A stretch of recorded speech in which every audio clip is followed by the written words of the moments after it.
सादर करीत आहोत सुप्रसिद्ध ज्येष्ठ साहित्यिक डॉक्टर रवींद्र ठाकूर लिखित कादंबरी दाही दिशा.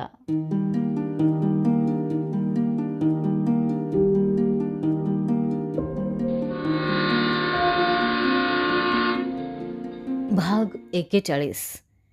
एके दिवशी लायब्ररीत पुस्तकांची देवघेव करताना ते दिसले. सहज म्हणून विचारपूस केली तर ते म्हणाले, सध्या आम्ही एका आश्रमात राहतो. ती टेकडी दिसते की नाही, तिच्या खालीच तो आश्रम आहे. तिथं 2 प्रकारच्या खोल्या आहेत. काही खोल्या ते भाड्याने देतात, तर काही खोल्यांमध्ये मोफत राहता येतं.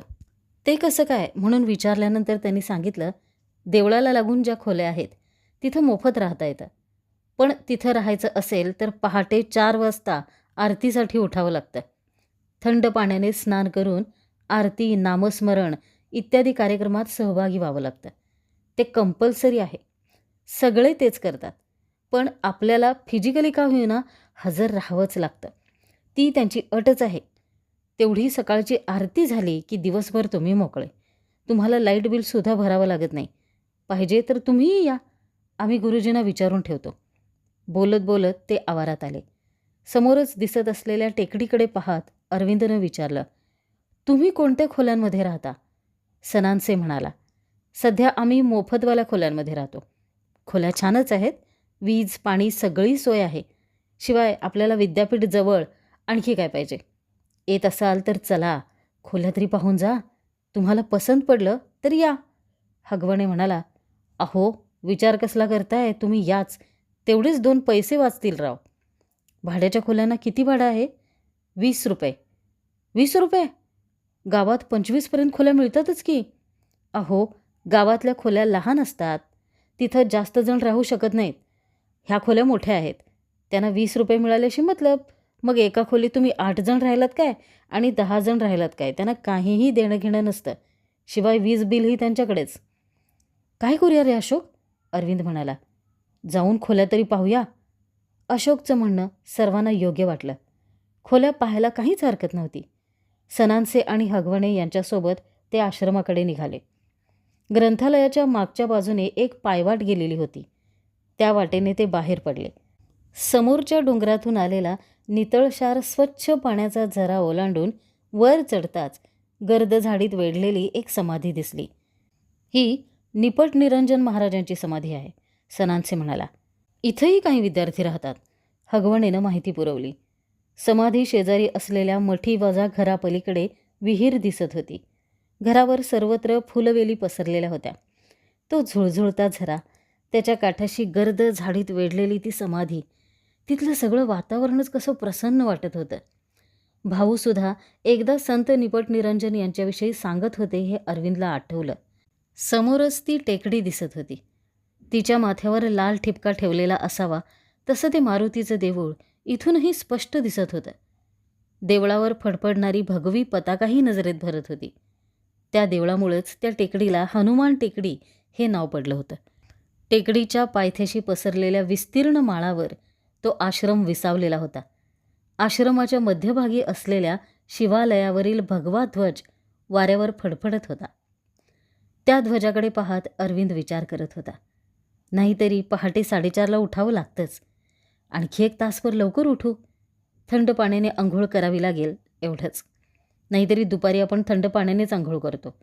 थंडी वाजेल एवढंच ना. वाजू दे.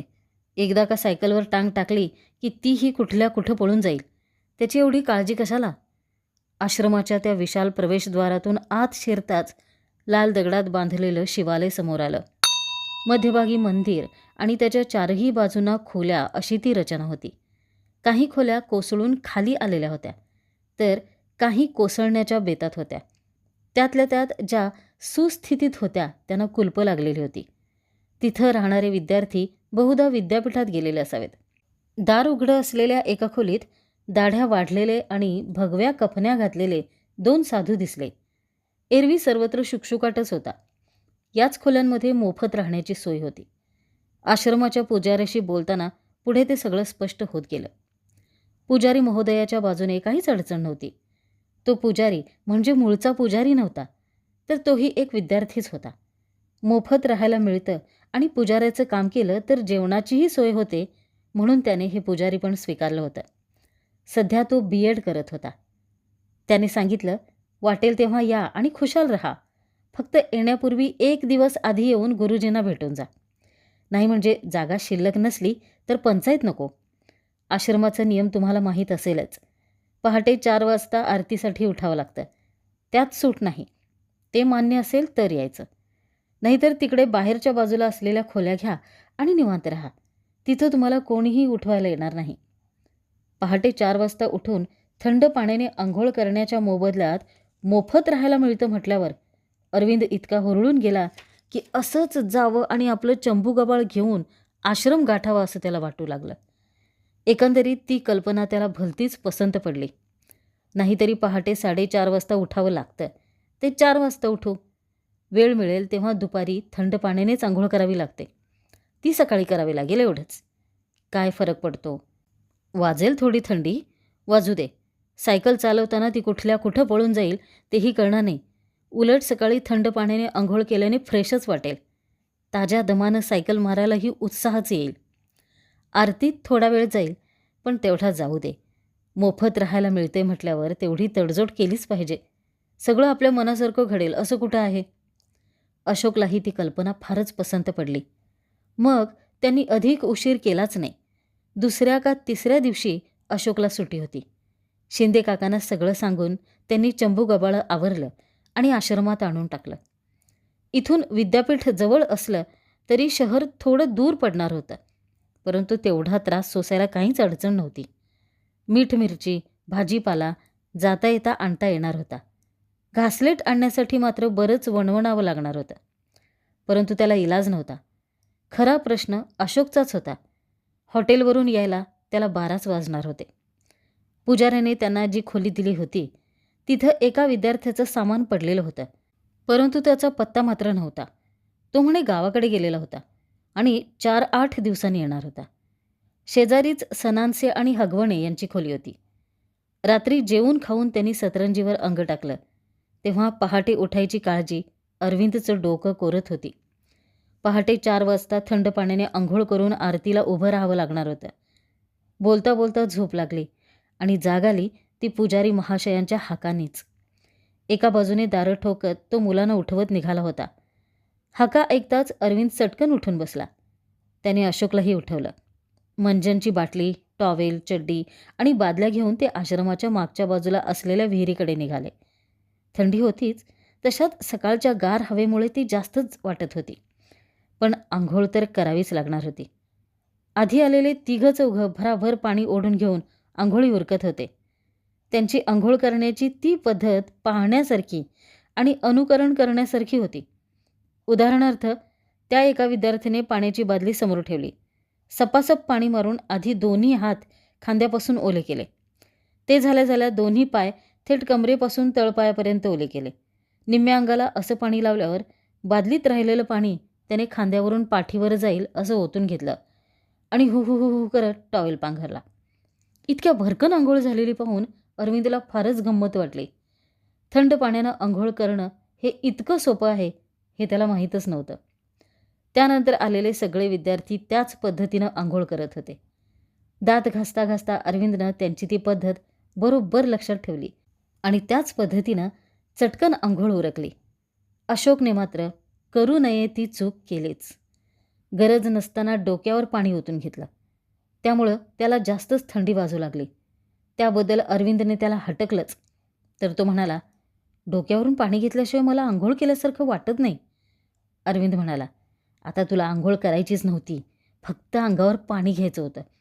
आंघोळ काही दुपारीही करता आली असती. उद्या लक्षात ठेव.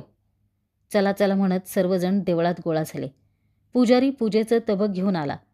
क्रमाने गणपती, दुर्गा, महादेव या सगळ्या आरत्या झाल्या. घालीन लोटांगण वंदीन चरण हेही पार पडलं. त्यानंतर सर्वांना गुरुजींच्या कुटीत नेऊन त्यांच्या चिंतनपर प्रवचनाचा डोस पाजण्यात आला. त्यानंतर गुरुजींनी आणखी कसला तरी जप केला. तो जप होता की मंत्रपठण होतं काही समजलं नाही.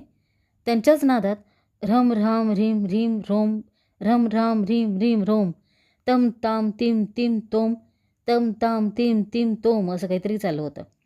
बराच वेळ ते चाललं. ते सगळं आटोपेपर्यंत गप्प बसून राहणं भागच होतं. या सगळ्यात जवळपास 1 तास तरी गेलाच होता. आता चटकन पिठलं भाकरी करून आणि 2 घास खाऊन निघायला पाहिजे होतं. अरविंदने घाईघाईने स्टोव्ह पेटवला. भाकरी थापून तव्यावर टाकली. तोवर कांदे विंदे चिरून पिठल्याला फोडणी द्यायची तयारी केली. स्वयंपाक होताच 2 घास पोटात ढकलले आणि सायकल काढली. सनांचे आणि हगवणे शेजारच्या खोलीतच राहत होते. सनांचे प्राणीशास्त्राचा विद्यार्थी होता, तर हगवणे हाही कुठल्या तरी विषयात MSc करत होता. त्यांच्या खोलीत बऱ्याचदा हगवणेच तेवढा दिसायचा. त्याची परिस्थिती थोडी बरी असल्याने महिनाभर पुरतील एवढे पैसे आणि धान्यधुन्य त्याला घरून मिळायचं. चौकशी केल्यावर समजलं, सनांसेही कुठल्या तरी हॉटेलमध्ये काम करायचा. त्यामुळे तोही रात्री उशिराच यायचा किंवा कधीकधी यायचाही नाही. त्या रात्री त्याचा मुक्काम म्हणे हॉटेलमध्येच असायचा. बिचाऱ्या अशोकला मात्र लोकांना जेवायला घातल्यावर रात्री 11, 11:30ला जेवायला मिळायचं आणि तेवढ्या रात्री थेट स्टेशनवरून 5-6 मैलांचा प्रवास करत खोलीवर यावं लागायचं. विचारलं तर आपण हॉटेलमध्ये रिसेप्शनिस्ट म्हणून काम करतो एवढंच तो सांगायचा. कुठल्या हॉटेलमध्ये काम करतो हे मात्र मुळीच सांगायचं नाही. बोलता बोलता हगवणेच एकदा म्हणाला होता की सनांसेचं ते हॉटेल काही चांगलं हॉटेल नाही. तिथं नाही ते सगळे धंदे चालतात. 2-4 वेळा तर मी सगळं पाहिलं आहे, पण नंतर मात्र तिकडं फिरकलो नाही. एकदा खोदून खोदून विचारल्यावर इकडे तिकडे पाहून घेत आणि गालातच हसत सनांसे म्हणाला, तुम्हाला पाहायचं आहे का ते सगळं? तर मग चला की माझ्यासोबत. सट्टेवाले, दादा, मवाली हे सगळे सोडूनच द्या. तो काय त्यांचा रोजचाच धंदा आहे. पण सभ्य म्हणवणारे लोकसुद्धा कसले कसले धंदे करतात तेही तुम्हाला दाखवतो. अरविंदचे डोळे उत्सुकतेने चमकले. सनांचे सोबत गेलं तर काहीतरी वेगळं पाहायला मिळणार हे निश्चित. बरं का पवार, सनांसे सांगत होता, ती एक वेगळीच दुनिया आहे. तिची कल्पनाही आपण करू शकत नाही. तुम्ही उद्या माझ्याबरोबर चला. उद्या माझी दुपारची ड्युटी आहे. उद्या अनायासे बुधवार आहे. तुम्हाला एक भयानक प्रकार दाखवतो. हा कोण म्हणून कोणी विचारलं तर? ती काळजी तुम्ही करू नका. मी सांगतो काय सांगायचं ते. हां, पण एक लक्षात ठेवा, आपण कुठं निघालोय ते कोणालाही सांगायचं नाही. जाताना सांगायचं नाही आणि परत आल्यावरही सांगायचं नाही. मान्य? मान्य. भाग 42. दुसऱ्या दिवशी ठरल्याप्रमाणे त्यांनी सायकली काढल्या. दाट वस्तीतल्या एका बोळकांडात ते हॉटेल होतं. हॉटेल आशियाना डिलक्स असं मोठं आकर्षक नाव असलेलं ते 3 मजली महागडं हॉटेल असल्या आडबाजूला आणि तेही एका बोळकांडीवजा वस्तीत कशासाठी बांधलं होतं कोणास ठाऊक. बाहेरून तरी हॉटेल बरंच आलिशान आणि पॉश वाटत होतं. हॉटेलच्या दारात गणवेशातला एक वॉचमन बसलेला होता. आजूबाजूला आणखी काही लॉज वजा हॉटेल होत्या, परंतु त्या मात्र बऱ्याच जुनाट आणि सामान्य वाटत होत्या. खाली हॉटेल आणि वर लॉज असा तो प्रकार होता. त्या सगळ्या गचाळ वस्तीत हॉटेल आशियाना मात्र बरंच स्टँडर्ड वाटत होतं. समोर रस्त्यापलीकडे सिनेमाच्या 2 टाक्या होत्या. एकमेकांना जोडून असलेल्या त्या टाक्यांच्या कपाळावर मोठमोठी उत्तान होर्डिंग्ज लटकलेली होती. खाली तिकीटबाऱ्यांवर मोठीच गर्दी उसळली होती. चहा भजीच्या गाड्यांचीही मोठीच लाईन तिथं लागलेली होती. भर दुपारची वेळ असूनही सगळीकडे एवढा गजबजाट माजलेला होता. त्या गर्दीत कोणीही कोणाला ओळखत नसावं. किंबहुना बिनचेहऱ्याच्या त्या गर्दीत ओळखीचा चेहरा दिसला तरी तो अनोळखी होऊन जात असावा. तोंडाला फेस पावडर आणि ओठाला लाली लावलेल्या खप्पड तोंडाच्या काही वेशा इथं तिथं रेंगाळत इकडे तिकडे हिंडत होत्या.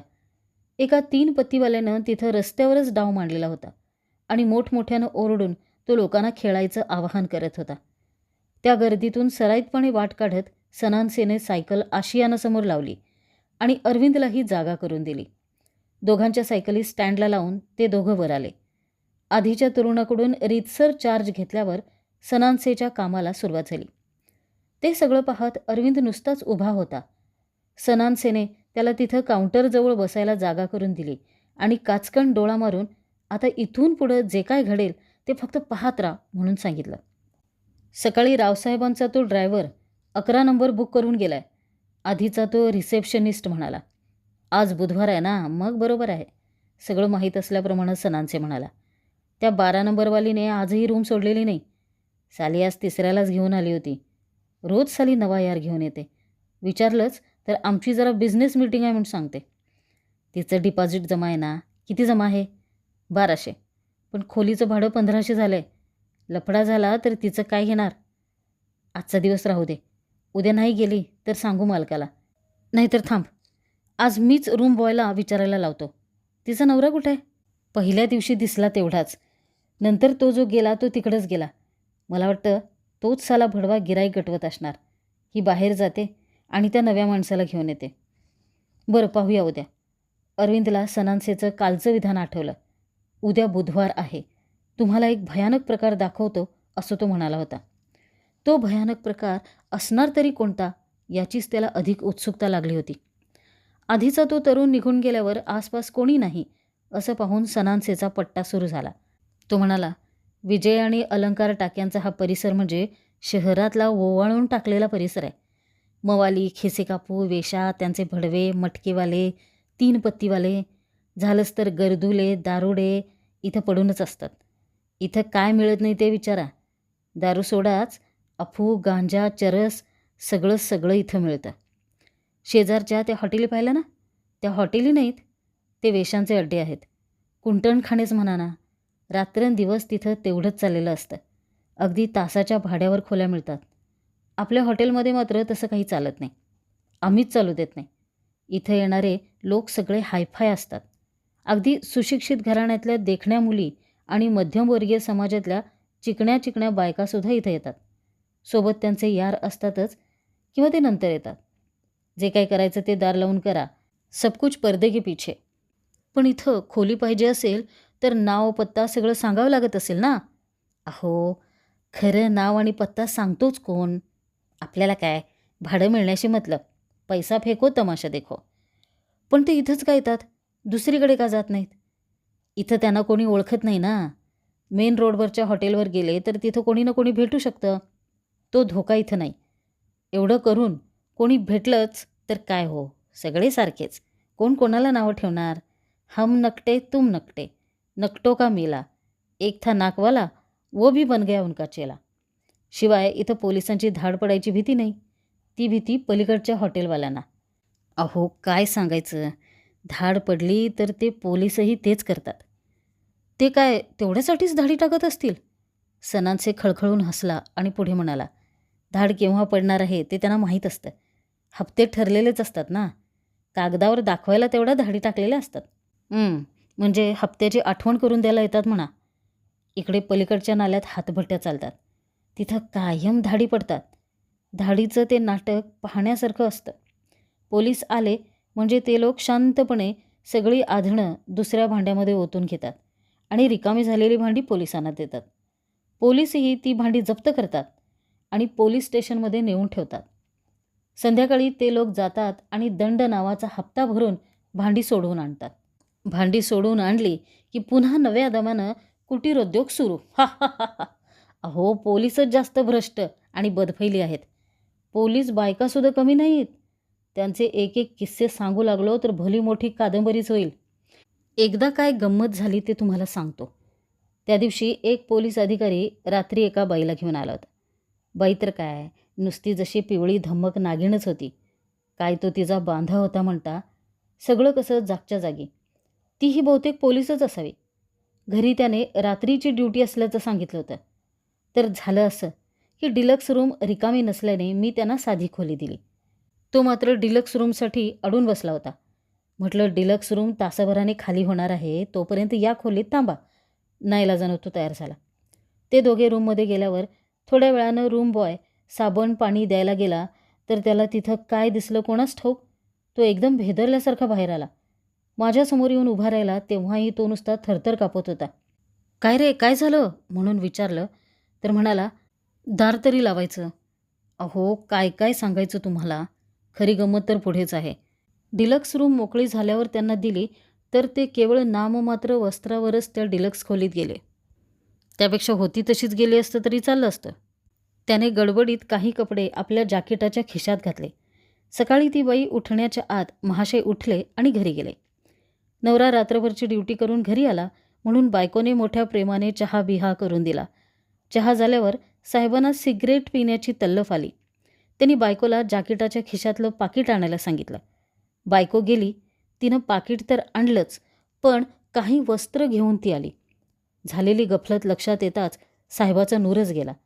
तरीही खिंड लढवण्याचा प्रयत्न करत ते म्हणाले, "अगं, हे तुझ्यासाठी आणलंय." ते कपडे नवऱ्यासमोर नाचवत ती बाई म्हणाली, "हे असले पिना लावलेले आणि वापरलेले कपडे कुठला दुकानदार विकतो ते तरी सांगा." ते पाहून साहेबाचा चेहरा पाहण्यासारखा झाला. हा हा हा.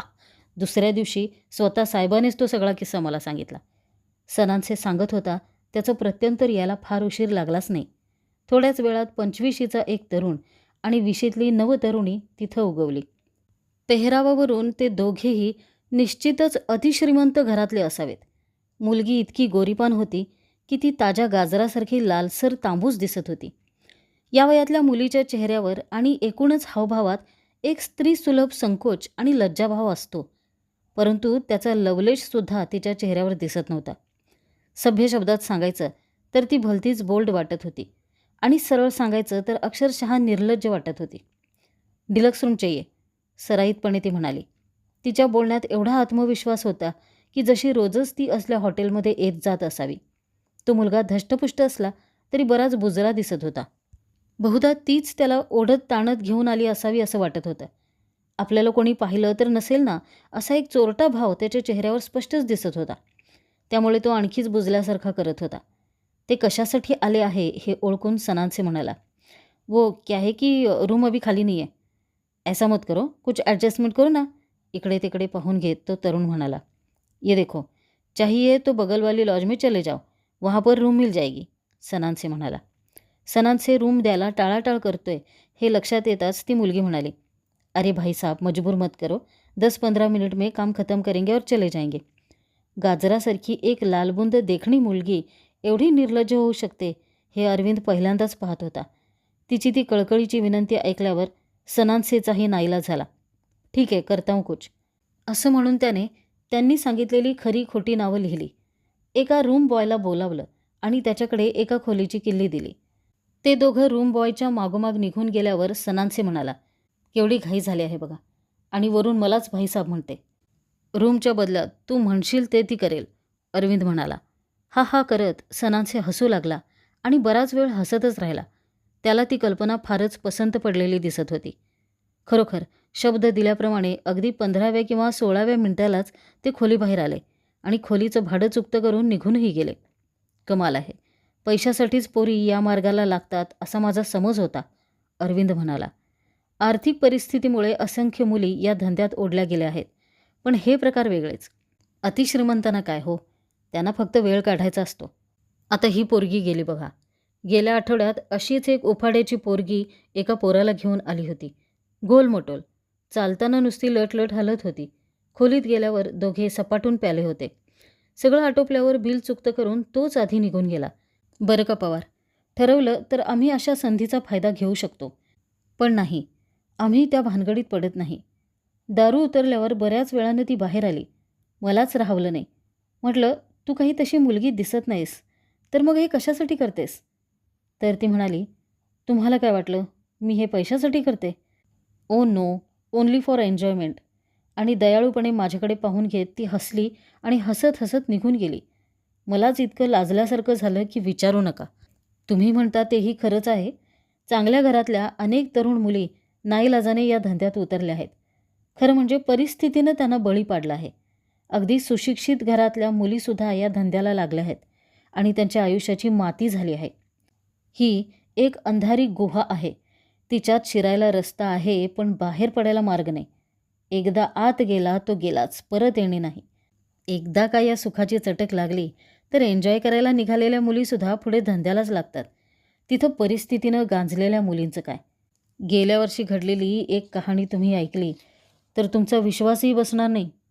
झालं काय की MIDCतल्या कुठल्या तरी एका कारखान्यातून रिटायर झालेल्या त्या माणसाला 2च मुली होत्या. पेन्शनवर त्यांचं कसंबसं चाललं होतं. मोठी BAला होती, तर धाकटी उत्तम खेळाडू होती. कबड्डी, क्रिकेट अशा मैदानी खेळांमध्ये तिनं चांगलंच प्रावीण्य मिळवलं होतं. संधी मिळत होती तसतशी ती चमकत चालली होती. परंतु दुर्दैव असं की त्या माणसाला अचानक अर्धांगवायू झाला. चालता बोलता माणूस लोळागोळा होऊन अंथरुणावर पडला. मिळणारं पेन्शन औषधावरच खर्च होऊ लागलं. त्याला पाहायला म्हणून आलेल्या कंपनीच्या साहेबाने मोठ्या मुलीला अनुकंपा तत्वावर नोकरी द्यायचं आश्वासन दिलं. कसली नोकरी आणि कसलं काय? नोकरीची आशा लावून त्याने ती पोरगी नासवली. त्यात तिचं शिक्षणही थांबलं. वडिलांची आणि धाकट्या बहिणीची जबाबदारी अंगावर पडलेली ती मुलगी या मार्गाला कधी लागली ते तिचं तिलाही कळलं नाही. बहीण खेळाडू म्हणून नावारूपाला यावी अशी तिची फार इच्छा होती. परंतु त्यासाठी तिचं स्वतःचं नाव आणि रूप पणाला लागलं होतं. तो साला कंपनीवाला तिच्या धाकट्या बहिणीलाही नासवायला निघाला होता. त्याला मात्र तिनं कडाडून विरोध केला. त्यातूनच सगळ्या गोष्टी बाहेर आल्या. पोरीच्या हातून जे घडलं ते ऐकून आजारी बापानं हायच खाल्ली. आपल्यासाठी मोठ्या बहिणीनं केलेली ती आयुष्याची होळी पाहून धाकटीने आत्महत्या केली. तुम्हाला काय सांगू पवार, ते सगळं ऐकून मी खूप दिवस अस्वस्थ होतो. पण आपण तरी काय करू शकतो? इथं एवढ्या मुली येतात, कोणाला आपण काय सांगणार? आणि कोणी आपलं ऐकणार आहे थोडंच? उलट तसला काही शहाणपणा करायला गेलो तर मालक लाथ मारून हाकलून देईल. हे काम स्वीकारलं तेव्हा मलाही हे माहीत नव्हतं. म्हटलं चला, आपल्याला काय, आपल्याला आपलं शिक्षण पूर्ण करायचं आहे. पार्ट टाईम म्हणून हे काम स्वीकारलं तर हे साला असलं निघालं. खरंच भयंकर आहे हे सगळं, कल्पनाही करवत नाही, अरविंद म्हणाला. इतके दिवस आपल्या शेजारीच राहणाऱ्या सनान्सेकडे अनुभवाचा एवढा प्रचंड साठा आहे हे त्याला काही माहीतच नव्हतं. काय सांगायचं पवार, सनान्से पुढे म्हणाला. ही लॉज असली तरी इथं मुक्कामाला म्हणून येणारे वाटसरू तसे कमीच. इथं हे असलेच जास्त येतात. तुम्हाला पोलिसांचं सांगत होतं, त्यांच्या इतके नालायक तेच. अट्टल गुन्हेगार परवडले पण पोलीस फार वाईट. खालपासून वरपर्यंत सगळे सालेसारखे आहेत. तुम्हाला गेल्या महिन्यातली गोष्ट सांगतो. इथल्याच एका पोलीस अधिकाऱ्याचं एका पोलीस PSI बाईशी लफडं आहे. तिचं अजून लग्न व्हायचं आहे. झालं आहे असं की सध्या तिची जालन्याला बदली झाली आहे. पण त्यांचं लफडं सुरूच आहे. तिनं थोडीशी तडजोड केली असती तर तिची बदली झालीही नसती. पण ठरलेला यार सोडून ती दुसऱ्या कोणालाही हात लावू देत नाही. बदली करणारा तो वरचा अधिकारी अजूनही तिच्या मागावरच आहे. गावात आली की इथंच उतरते. त्या दिवशी ती इथंच मुक्कामाला होती. रात्रभर ते दोघे एकत्र होते. झालं असं की दुसऱ्या दिवशी त्या पोलीस अधिकाऱ्याची वरच्या अधिकाऱ्याशी गाठ पडली. कसा कुणास ठाऊक त्याला सगळा सुगावा लागलेला होता. मोठ्या साहेबांनी खडसावून विचारल्यामुळं पोलीस अधिकारी असूनही त्याला खरं काय ते सांगावंच लागलं. त्याने साहेबाला तिचा ठावठिकाणा सांगितला खरा, पण लगेच इथं फोन करून तिला सावध केलं. झालं, बाई धावतच आमच्याकडे आली. काहीतरी करा, मला कुठेतरी लपवा, त्या साहेबापासून वाचवा म्हणून हातापाया पडू लागली. बाई एवढी रडकुंडीला आली होती की तिच्याकडे पाहून तरी काहीतरी करायलाच पाहिजे होतं. काय सांगावं, साहेबांनी खोल्या तपासायलाही काही कमी केलं नसतं. म्हणून मग आम्ही एक आयडिया लढवली. तिला लिफ्टमध्ये घातलं आणि ती लिफ्ट 3ऱ्या आणि 4थ्या मजल्याच्या मधोमध थांबवून ठेवली. तत्पूर्वी चेकआउट रजिस्टरवर तिची सही घेऊन ठेवली. साहेब लिफ्टजवळ गेलाच तर लिफ्ट बिघडली आहे असं सांगायला एक रूम बॉय उभाच केला. थोड्याच वेळात साहेब आलाच आणि तिच्या खोलीचा नंबर विचारू लागला. म्हटलं, साहेब, बाई इथं होत्या पण थोड्याच वेळात त्या लॉज सोडून गेल्या. ही पहा, रजिस्टरवर त्यांची सहीसुद्धा आहे. हातची शिकार निसटली म्हणून साहेबाचा असा जळफळाट झाला की विचारू नका. बरं का पवार, मी तुम्हाला हे सगळं सांगतोय, दाखवतोय खरं, पण आता तुम्ही आणि हगवणे सोडला तर तिसऱ्या कोणालाही हे माहीत नाही. तुम्ही कोणालाही सांगू नका बरं का. कोणी विचारलंच तर मी रिसेप्शनिस्ट म्हणून काम करतो एवढंच सांगतो. हॉटेलचं नाव तर अजिबात सांगत नाही. आश्रमात कळालं तर गुरुजी मला लाथ मारून हाकलूनच काढतील. सनान्से म्हणाला होता तो भयंकर प्रकार अजूनही पाहायला मिळाला नव्हता. पण विचारायचं तरी कसं म्हणून अरविंद गप्पच होता. आता एवढं सगळं भयंकर पाहिल्यावर आणि ऐकल्यावर आणखी भयंकर ते काय असणार होतं कोणास ठाऊक. बराच वेळ झाला होता आणि आता कंटाळाही येऊ लागला होता. म्हणून मग सनान्सेने चहा मागवला. रूम बॉय बिअरची बाटली घेऊन 12 नंबरच्या खोलीकडे निघाला होता. सनान्सेनं त्याला बोलवून घेतलं आणि ती बाई रूम केव्हा सोडणार हे विचारायला सांगितलं. परत येऊन रूम बॉय म्हणाला, आज तिच्यासोबत होता तो माणूस बाहेर गेलाय, तो तिकडंच गेलाय. ती त्याची वाट पाहत बसली आहे. तिच्याजवळचे पैसेही संपलेत. तो परत आल्यावर या बिअरचे पैसे देते म्हणाले. सनान्सेच्या तोंडावर आता काय करायचं ही चिंता स्पष्ट दिसू लागली. तेवढ्यात लिफ्टमधून एक वयस्क स्त्री बाहेर आली. तिच्यासोबत एक 15 ते 16 वर्षे वयाची मुलगी होती. किरमिची रंगाची ती नऊवारी साडी त्या बाईनं इतकी चापून चोपून नेसली होती की तमाशातल्या बायकासुद्धा तशी साडी नेसत नसतील. तेवढ्यासाठी सुद्धा तिच्याकडं पाहावंसं वाटत होतं. वयस्क असूनही ती आकर्षक होती. नुकतीच तारुण्याच्या उंबरठ्यावर उभी राहिलेली तिच्यासोबतची ती मुलगी देखणी नसली तरी सुस्वरूप तरी निश्चितच होती. वयात आलेल्या मुलीचं तेज तिच्या गालावर ओसंडत होतं. शाळेत जात असती तर ती 9वी किंवा 10वीत असती, परंतु ती शाळेत जात असावी असं वाटत नव्हतं. क्षणभर त्या मायलेकी तर नसाव्यात अशी शंका मनाला चाटून जात होती. परंतु त्या स्त्रीपेक्षा मुलीचं रंगरूप इतकं वेगळं होतं की ती शक्यता धुसरच वाटत होती. नाही म्हटलं तरी ती कन्या अजूनही अजाणच होती आणि पहिल्यांदाच असल्या नव्या ठिकाणी आली असल्यानं भिरभिरत्या नजरेनं इकडे तिकडे पाहत होती. आपण इथं कशासाठी आलो आहोत हे माहीत नसल्याने पुढे काय घडणार हे जाणून घ्यायला जणू ती फार उत्सुक होती. ती स्त्री एकीकडे बरीच नटवी आणि निर्ढावलेली वाटत असली तरी त्याचवेळी बरीच लाचार आणि अगतिकही वाटत होती. कदाचित जे काम करायची तिची मुळीच इच्छा नव्हती तेच काम करायला ती इथं आली होती. पुढे जायची इच्छा नसली तरी मागे फिरणंही तिला अशक्य झालं असावं. ती अधूनमधून त्या मुलीकडे पाहून घेत होती आणि हलक्या आवाजात तिला कसल्या तरी सूचना देत होती. जणू तिने तिच्या जीवाभावाचं एखादं कोकरू बळी द्यायला आणलं होतं आणि त्या कोकराला काहीच माहीत नव्हतं. एका रूम बॉयला बोलावून घेऊन सनानसेने त्यांना 11 नंबरच्या रूममध्ये घेऊन जायला सांगितलं. त्या आज्ञाधारकपणे रूम बॉयच्या मागोमाग निघून गेल्या. काहीच न बोलता किंवा नाव गाव न नोंदवता त्या निघून गेल्याचं पाहून अरविंदला थोडं आश्चर्यच वाटलं. आधीच्या त्या रिसेप्शनिस्टनं 11 नंबरची खोली बुक झाल्याचं सांगितलं हे त्याला आठवलं. सनानसे म्हणाला होता तो भयंकर प्रकार हाच तर नसावा. अरविंदची उत्सुकता भलतीच ताणली गेली. झालंही तसंच. रापलेल्या तोंडाचा आणि गेंड्यासारख्या कातडीचा, जवळपास 60-65चा असावा असा एक गलेलठ्ठ माणूस लिफ्टमधून बाहेर आला. त्याचा तो मातकट रंगाचा सफारी पोशाख आणि बोटातल्या चमकदार अंगठ्या पाहताच तो निश्चितच कोणीतरी अतिश्रीमंत असावा हे उघडच दिसत होतं. तो लिफ्टमधून बाहेर आला. तो सरळ 11 नंबरच्या खोलीत शिरला. आणखी थोडा वेळ तसाच गेला. रूम बॉय आईस्क्रीमचे कप घेऊन त्या खोलीत गेला आणि जास्त वेळ तिथं थांबायचं नाही हे माहीत असल्याप्रमाणे त्याच पावली बाहेर आला. घडत असलेल्या सगळ्या गोष्टी अरविंदच्या लक्षात आल्याच असतील हे ओळखून सनानसे म्हणाला, दर बुधवारी हे घडतं. तो मोठा उद्योगपती आहे. दर आठवड्याला त्याला अशी एक कोरी करकरीत कोवळी काकडी लागते. बापरे, आणि ती बाई? आईस्क्रीम खाऊन झाल्यावर ती येईल की बाहेर आणि दुसऱ्या खोल्यात जाऊन थांबेल. तुम्ही सांगत होता तो भयंकर प्रकार हाच वाटतं. बरोबर. साल्याला कुठे मिळतात हो असल्या पोरी? कुठे आणि काय? पैसा फेकल्यावर या जगात सगळं मिळतं पवारसाहेब. सनानसे म्हणाला तसंच घडलं. ती स्त्री हळूच खोलीबाहेर पडली आणि सनानसे जवळ आली. तिची वाटच पाहत असल्याप्रमाणे व्हरांड्यात थांबलेला तो रूम बॉय चटकन पुढे झाला.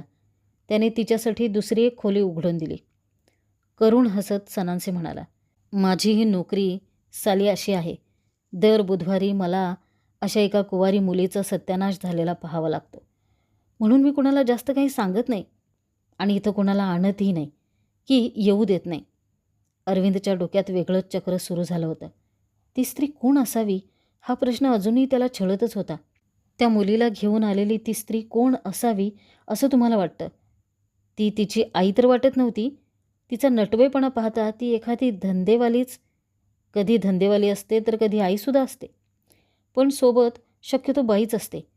कोण असेल हे सांगता येत नाही, पण दर बुधवारचा त्याचा हा ठोकाच चुकत नाही. विद्यापीठातल्याही काही जोड्या इथं येतात, पण मी त्यांना ओळख दाखवत नाही. ते शहरात किंवा विद्यापीठात दिसले तर मी त्यांना टाळतो. कालच एक जोडी मला कॅन्टीनमध्ये भेटली. त्यांनी मला ओळखूनही न ओळखल्यासारखं केलं. मग मीही पाहून न पाहिल्यासारखं केलं. ठरवलं तर मी इथं खूप पैसे कमवू शकतो, पण तसली भडवेगिरी आपल्याला नको. त्यात आयुष्याची बरबादी आहे. तुम्ही दुसरं काम का शोधत नाही? मिळालं असतं तर इथं कशाला थांबलो असतो? तुम्ही पेपर टाकता, दुकानात पुड्याही बांधता. तुम्हाला हौस आहे का? तसंच आहे हे. आपण आपलं सांभाळून राहायचं. मी भडवेगिरी कधी केली नाही आणि करणारही नाही. फक्त एका माणसासाठी फोनवरून निरोप द्यायचं काम तेवढं करतो. काय झालं माहिती आहे का? MSCBतला एक साहेब माझा मित्र झाला आहे. तो आमचा नेहमीचा कस्टमर आहे. मी MSCला आहे आणि गरिबीमुळे हे काम करतो हे त्याला माहीत आहे. त्यामुळंच त्याला माझ्याविषयी फार आपुलकी वाटते. आला म्हणजे माझी विचारपूस करतो. एक दोनदा त्याने मला गिफ्ट म्हणून भारीतले पेनसुद्धा दिलेत. तर झाले काय की त्याच्या 2 बायका ठरलेल्या आहेत. 8-15 दिवसात लहर आली की घरी ड्युटीची सबब सांगून तो लॉजवर येतो आणि दोघीपैकी एकीला बोलावून घेतो. घरात दुसऱ्या कोणी फोन उचलला तर पंचाईत नको म्हणून त्याचं ते काम मलाच करावं लागतं. एकदा एक झाली की दुसऱ्यांदा दुसरी असं त्याचं चाललेलं असतं. साल्या त्या दोघीही अशा खुळचट आहेत की त्यांना वाटते की साहेब फक्त आपल्यावरच प्रेम करतो. पण आतली गंमत फक्त मला एकट्याला माहिती आहे. घड्याळाचा काटा पुढे सरकत होता. अरविंद एकीकडे सनांशीशी बोलत होता, परंतु क्षणोक्षणी त्याची उत्सुकता ताणली जात होती.